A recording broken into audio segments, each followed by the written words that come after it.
Hello students, I am Nitin sir from Veena classes. Previous lecture में आपने NTP और STP की कंसेप्ट्स को क्लियर किया था। एनटीपी क्या है, एसटीपी क्या है, और स्टूडेंट्स उसके बाद मैंने आपसे जैसा कहा था कि आप इसका हम यूज किसी भी गैस के मोलर वॉल्यूम को निकालने के लिए करेंगे। तो मोलर वॉल्यूम निकालने के लिए स्टूडेंट्स सबसे पहले हमें मोलर वॉल्यूम को डिफाइन करना होगा, और मोलर वॉल्यूम को डिफाइन करने के बाद उसकी मैथमेटिकल वैल्यू निकालना होगा। जैसे मैं आपको पहले भी कहता आया हूँ और कह रहा हूँ स्टूडेंट्स, जो मैथमेटिकल वैल्यूज चाहे केमिस्ट्री में हो चाहे फिजिक्स में हो, जो मैथमेटिकल बेस्ड क्वेश्चंस होते हैं वो बहुत ही महत्वपूर्ण होते हैं, न केवल हमारे नॉलेज के लिए अपितु हमारी आने वाली परीक्षाओं के लिए और फ्यूचर में होने वाले कॉम्पिटिटिव एग्जाम के लिए भी। सो स्टूडेंट्स, अब हम इसी को देखने वाले हैं कि मोलर वॉल्यूम क्या होता है और उसे कैसे निकाला जाता है। सो चलिए शुरू करते हैं।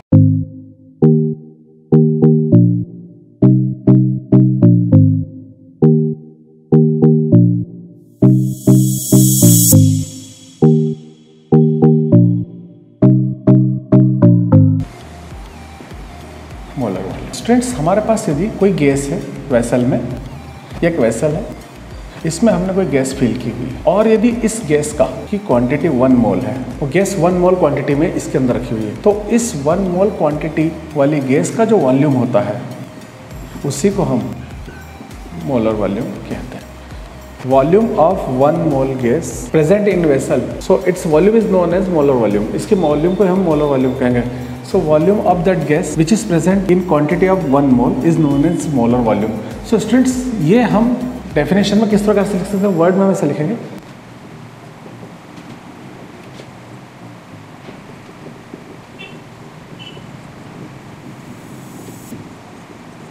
Volume of 1 mole gas present in vessel is known as its molar volume. It is represented by Vm. हम इसको Vm से रिप्रेजेंट करेंगे। अब आप जब भी न्यूमेरिकल्स में देखेंगे तो इस तरह से Vm लिखा हुआ आपको मिलेगा, जिससे प्रूव हो जाएगा कि मोलर वॉल्यूम क्या होता है। Students, I think molar volume आपको क्लियर हो चुका है। अब मैं आपको नेक्स्ट चीज़ है जो मोलर वॉल्यूम कैसे निकाले जाते हैं, इस चीज़ को क्लियर करने के लिए स्टूडेंट्स बोर्ड को, व्हाइट बोर्ड को मैं क्लीन करूँगा, तो आप प्लीज़ इसका स्क्रीनशॉट ले लीजिए। सो स्टूडेंट्स, आई थिंक आपने प्लीज इसका स्क्रीनशॉट ले लिया होगा, तो मैं इसे क्लीन करता हूँ। सो स्टूडेंट्स, अब हमने बोर्ड को क्लीन कर लिया है। स्टूडेंट्स, अब हम आगे मोलर वॉल्यूम निकालने के लिए मैथमेटिकल स्टेप्स लेने वाले हैं। सो स्टूडेंट्स, मैं आपसे ये पहले कह दूं कि मोलर वॉल्यूम निकालने के लिए हमें एनटीपी और एसटीपी की बहुत ज़रूरत होगी। तो एनटीपी और एसटीपी का आपने वीडियो नहीं देखा है तो आप प्लीज़ पिछले वीडियो को जाकर ज़रूर देखें, ताकि आप इस क्वेश्चन को बेहतर तरीके से समझ पाएंगे और फिर इस पर प्रिसाइसेंस आपको मिल पाएगी। सो स्टूडेंट, चलिए शुरू करते हैं एनटीपी पर मोलर वॉल्यूम निकालना। स्टूडेंट्स, हम जानते हैं आइडियल इक्वेशन ऑफ गैस जो होती है PV इक्वल टू nRT होती है। यहाँ P प्रेशर के लिए है, V वॉल्यूम के लिए है, N मोल नंबर्स के लिए है, R गैस कांस्टेंट है और T टेम्परेचर है। ये सब पूरे वर्ड्स हमें पता होना चाहिए, लेकिन हम लोगों को पता है कि हमें यहाँ से निकालना है वॉल्यूम, क्योंकि हम मोलर वॉल्यूम निकालने वाले हैं। वॉल्यूम निकालना है तो V की वैल्यू हमें चाहिए, तो nRT अपॉन P, ये इसका कोफिशिएंट है जो इसके अपॉन में आ गया, nRT अपॉन P। सो V की वैल्यू हम यहाँ ले रहे हैं, V इक्वल टू P इसका कोफिशिएंट है जो अपॉन में आ गया। इस प्रकार से हमें वॉल्यूम का एक फार्मूला मिल जाता है जिसके थ्रू हम मोलर वॉल्यूम निकाल सकते हैं। स्टूडेंट्स, अब हमारे पास जो है, यहाँ हम देखें थोड़ा सा, N जो है 1 मोल है, R गैस कांस्टेंट है क्योंकि हमें 1 मोल का वॉल्यूम निकालना है, R तो गैस कांस्टेंट है 0.0821 इसकी वैल्यू है, स्टैंडर्ड वैल्यू। और टेम्परेचर जैसे हम जानते हैं 273 केल्विन, जो हमने 0 डिग्री सेंटीग्रेड को कन्वर्ट करके बनाया था वो 270। और प्रेशर जो था स्टूडेंट्स, यहाँ पे 1 एटमॉस्फेरिक या 76 सेंटीमीटर जिसको 1 एटमॉस्फेरिक लिया गया है, वही रखना है हमें। ये चारों वैल्यू हमने पहले यहाँ पे कलेक्ट कर ली। अब ये वैल्यू हम प्लेस करते हैं। सो V इक्वल टू 1, R के प्लेस पे 0.0821 इंटू 273 अपॉन प्रेशर 1। यदि आप इसको कैलकुलेट करते हैं सो ये 22.4 आता है, जिसका यूनिट लीटर होगा। यानी हम ये कह सकते हैं कि किसी भी 1 मोल गैस का एनटीपी पर वॉल्यूम हमेशा 22.4 लीटर होता है। जनरली डिस्कशन में ऐसा कह दिया जाता है, इस क्लासरूम में भी होता है, कई बार भी टीचर्स के साथ भी ऐसा होता है कि वो कह देते हैं कि इस फैक्टर को याद रख लो, लेकिन याद रखने के साथ साथ हमारे ब्रेन में आती है बात कि ये होता कैसे है। तो आप इस तरीके से इसको सॉल्व करके देख सकते हैं कि ये वॉल्यूम इस प्रकार से 22.4 लीटर है। किसी ने कहा इसलिए नहीं मानना है, हमने सॉल्व करके इसको प्रूव करके देख लिया है। अब स्टूडेंट, यही वॉल्यूम मैं आपको एसटीपी पर करके बताऊंगा।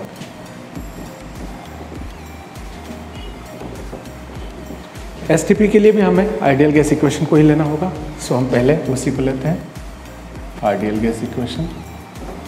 आइडियल गैस इक्वेशन होती है वही PV = nRT। एक बार फिर हम इसके फैक्टर्स को, इनके टर्म्स को समझ लें कि P जो है प्रेशर ऑफ गैस है, V जो है वॉल्यूम ऑफ गैस है, N मोल नंबर्स है गैस के, R जो है गैस कांस्टेंट है और T जो है एब्सोल्यूट टेम्परेचर है। सो स्टूडेंट्स, यहाँ हम फिर से वो बात देखेंगे कि हमें वॉल्यूम निकालना है, तो वॉल्यूम के लिए हमें फार्मूला मिलता है nRT/P। nRT कोफिशिएंट P फिर अपॉन में आ गया है, हम यहाँ फिर वैल्यू रखेंगे, लेकिन हम यहाँ निकाल लेते हैं कि STP है तो N तो मोल 1 मोल ही होना है, R की वैल्यू वो स्टैंडर्ड है 0.0821 और T जो है वो भी 273 केल्विन ही है। सो प्रेशर जो है, प्रेशर हमारा 1 बार था, लेकिन हमने 1 बार को यहाँ नहीं लेना है, 1 बार के बजाय हमें उसे एटमॉस्फेरिक प्रेशर में चेंज करना है जो 1/1.0325 एटमॉस्फेरिक प्रेशर होता है। इसकी वैल्यू यदि आप कैलकुलेट करेंगे तो वो आएगी 0.0987 के अप्रॉक्स ATM में। सो स्टूडेंट्स, ये आप यदि सॉल्व कर देते हैं तो ये STP में इतना चेंज आता है हमारे पास, और हम इसको दिखाएंगे, एक्सप्लेन करेंगे, तो यदि टीचर को क्वेश्चन पुट करते हैं तो आप उनको सेटिस्फाई कर सकते हैं।